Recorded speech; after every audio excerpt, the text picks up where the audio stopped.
Hello, beautiful souls. Thank you all so much for being here with me today. So in this video, I wanted to talk all about the powerful insights that I gained from this really powerful book, The Autobiography of a Yogi. There are incredible insights and lessons in this book. Some of you guys, especially if you are already familiar with the Dharmic path, might have already read this book or just might be familiar with it. It's a pretty popular book, especially in kind of the Western world in terms of introducing the power of yoga and the power of overall Dharma, right? So I just wanted to talk about some of the lessons that I gained from this book. So this book was first published in 1946 by a man named Yogananda. And he was sent to the West by his guru along with Swami Vivekananda to really bring yoga to the West and to really introduce the Western world, who at the time, of course, was a very Christian, heavily dominated society, and of course talked a lot about Jesus and put a lot of faith and worship into Jesus. And again, him alongside Swami Vivekananda was able to really introduce the world of Dharma to the Western world and do it in a way that they can really understand and that didn't kind of scare them off by, these kind of Eastern spirituality kind of teachings, by really showing that everything really is one, and actually even incorporating a lot of Jesus' teachings into their explanation of the Dharmic path, right? So Swami Vivekananda also really was able to bring the world of Advaita Vedanta and introduce this topic of non-duality to the West as well. So they were really, I would say two big pioneers in again, introducing yoga to the West. And as I'm going to share later on in the video, Yogananda really was able to witness very powerful insights from all these kind of superhuman abilities occurring around him, like a woman who is able to essentially eat very little and survive off of like hardly any food essentially, and just kind of like live off of prana, off of shakti, and saints kind of teleporting and dematerializing, all kinds of like really powerful siddhis and shaktis really that again are inherent in us as humans, but we don't always have the ability to tap into them because we don't realize like we're actually that powerful, right? And we'll get into that a little later, but I just kind of want to say that this is what the book primarily goes over, is these really powerful superhuman abilities. And it was actually Steve Jobs's one of his favorite books that before he passed away, I believe he recommended everyone to read this, because again, it just goes over the ultimate potential and power of the human, right? Of humanity, of how powerful we are to just really create anything that we set our minds to, and just really emphasizes the fact of how powerful we truly are, right? So it's just a really powerful book to again help us really understand how innately and inherently powerful we truly are. So the main premise here is the kind of teachings of Kriya Yoga. And it was Lahiri Mahasaya, I believe, who wanted to really revive Kriya Yoga. And Lahiri Mahasaya was the guru of Yogananda's guru. So they wanted to really kind of revive Kriya Yoga. And essentially what Kriya Yoga is this kind of series of asanas, of mudras, of bandhas, of really working with the physical body, to kind of generate and create these shaktis and these siddhis. And it was a lineage that was really dying. Again, this was way back in like the 1800s because of colonization, right? So the kind of main idea was to help revive this old and dying kind of spiritual path, right? Because they wanted to really show people, right, how powerful it really is to kind of practice this spiritual path. So the first spiritual truth from this book that I want to share with you all is the power of a true guru. This is something that is very heavily kind of emphasized in this book, just through the simple fact that Yogananda has a guru, and even his guru has a guru, right? So it's really just shows the power of how a true guru really has the ability to shape your life and transform your life and really guide you on the spiritual path. Oftentimes, especially when we're first starting off, we kind of need that personal guidance, right? So Yogananda had Sri Yukteswar, and Sri Yukteswar had Lahiri Mahasaya. So again, this kind of guru having a guru, and having a guru really just emphasizes the power of a true guru. And once we really put our egos aside and really surrender to the fact that sometimes we really do need a guru, we're able to, again, make so much more progress on the path. The second lesson from this book is the lesson that God is truly within you and is always within you. And even Yogananda in the book said that finding God is the funeral of all sorrows. So again, he was really kind of trying to show the Western world that, Hinduism, which is what they were trying to teach, can be bridged in a way with Christianity, right? Because there's this teaching of God, and they were just showing that, God is just inherent within us, and really, like, it's just everything. It's not something that is outside of us. This was a big lesson that they were wanting to really emphasize in the book. So instead of seeking answers that you might think is outside of yourself, you just have to look within and realize that the divine is already within your heart. The next lesson, and again, I already alluded to this previously, but you kind of read a lot about this in the book, and that's that miracles and these incredibly powerful siddhis and shaktis that we have inherent within us are natural. And you hear so many stories of these superhuman abilities. Like I already mentioned, a woman who was able to, I think she just like ate a biscuit or something. She was able to survive off of virtually no food, and people were so amazed that this could even happen, and were wondering how it's even possible that they would go and visit her in her village. And it was just an incredible story, right, for people to really be hearing about, and they just couldn't wrap their heads around how that's even possible. There were stories of saints and sages and yogis being able to dematerialize, kind of like teleport themselves. There was a story of this one man who lived among tigers and was able to command tigers to not attack him, like literally real life tigers, and they didn't harm him because he was able to have that power within himself. So just stories of incredible human abilities that seem like it's not possible. It seems like it's almost like supernatural, and that just could never be the case. But again, these stories are here to remind us that we have these powers within ourselves, and really, not to get like too deep into the rabbit hole of that, but maybe how do we not live in a world where our food is being poisoned, and there's towers put up, and there's, our third eye is clogged, and all these things that could go on and on, that maybe we would actually be able to understand that, right? We actually might be able to have these shaktis and these siddhis easily come through us in a way that, like, when we read these stories, it doesn't actually sound too crazy. So just something to think about. But that was the next lesson, is that miracles are natural, and they are very ubiquitous in this book.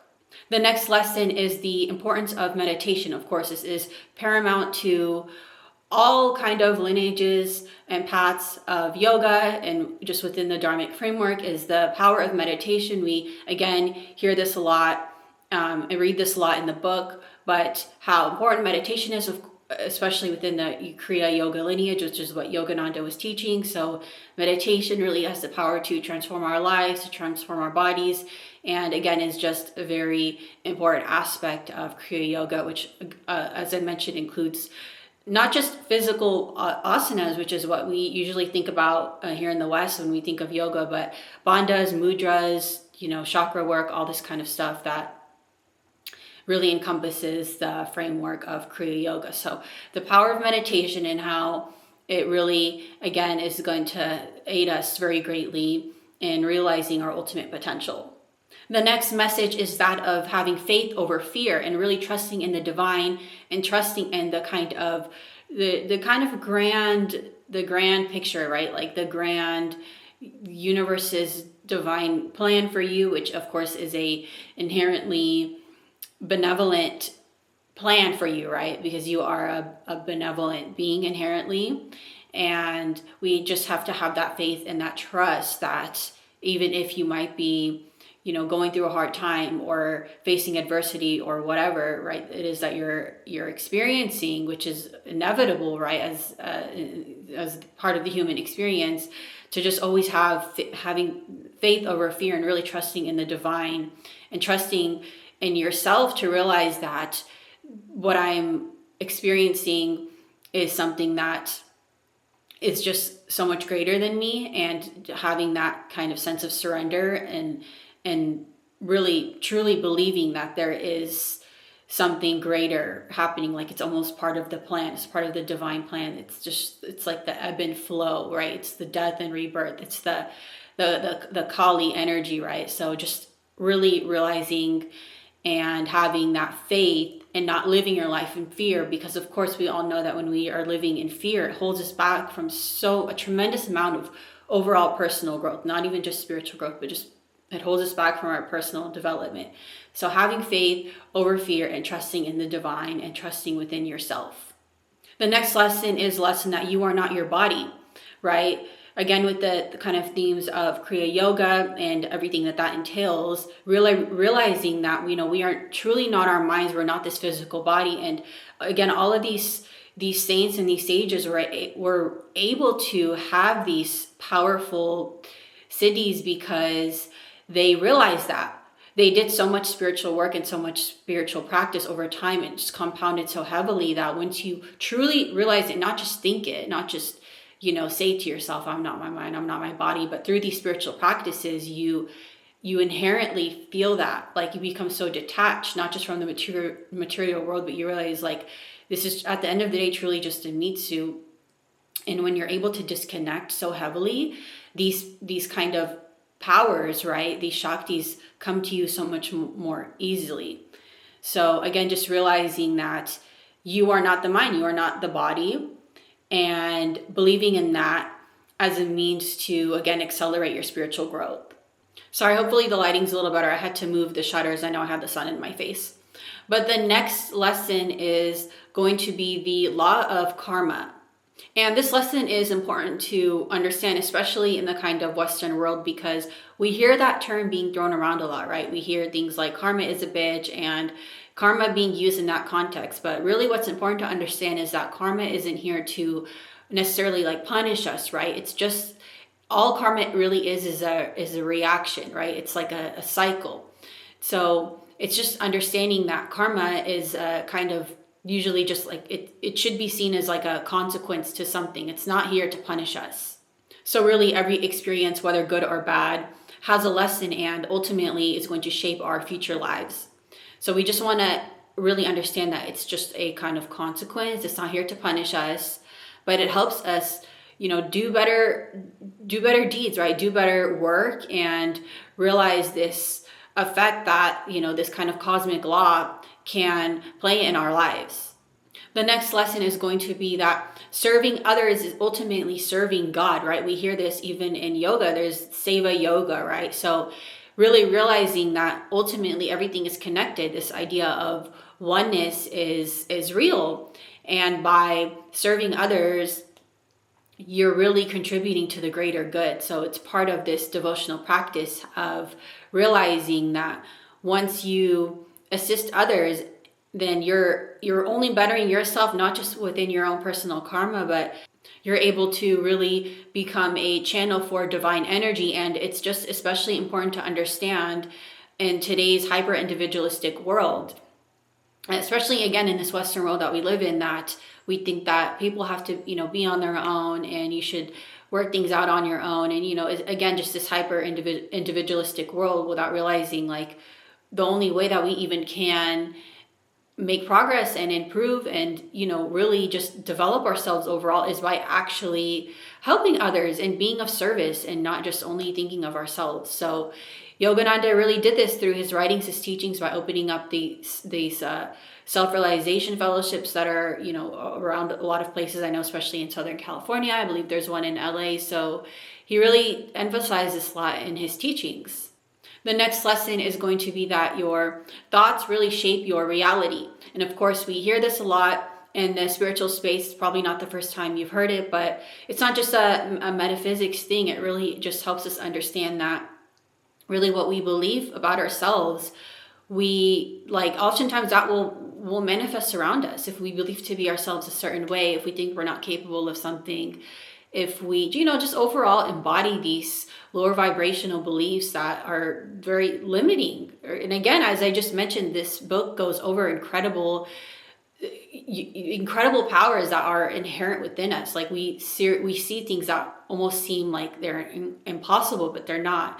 And these sages, they realize that we as humans, like we have so much power, but every day we limit ourselves by, in so many ways. And just a basic, easy way is through what we have going on in our minds, right? Self-limiting beliefs in our minds that hold us back and, aren't helping us to actually tap into these kind of things that, again, are actually inherent, right?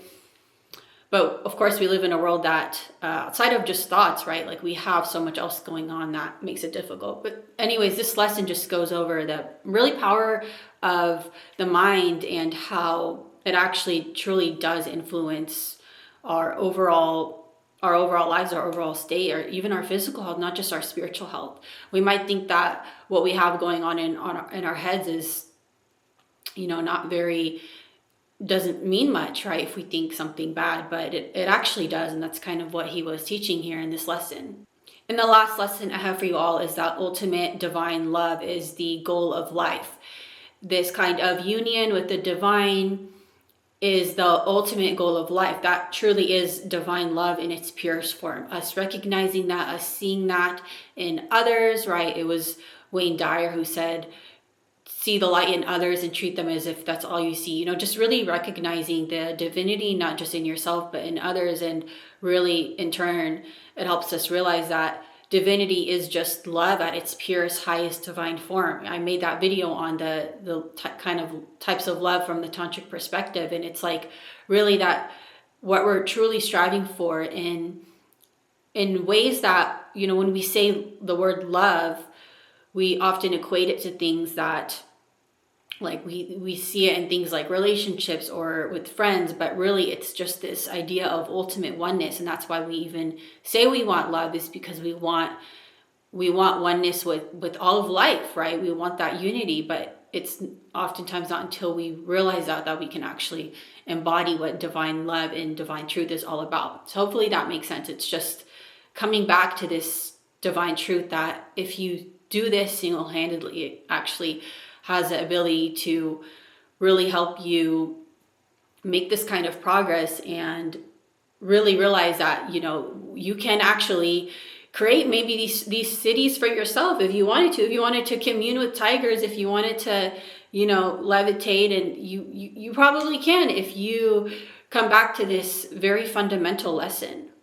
Ultimately, our relationship to the divine is the relationship that we have to ourselves, because it's all connected. So those were some of my top 10 lessons from this book. It's an incredibly powerful spiritual book. If you haven't already read it, I highly encourage you to. Again, it was one of Steve Jobs' favorite books, and he really recommended people to read it to really help us realize the ultimate potential we have inherent within us. But again, it's kind of the matrix programming that makes us forget that, right? So I hope this video was insightful.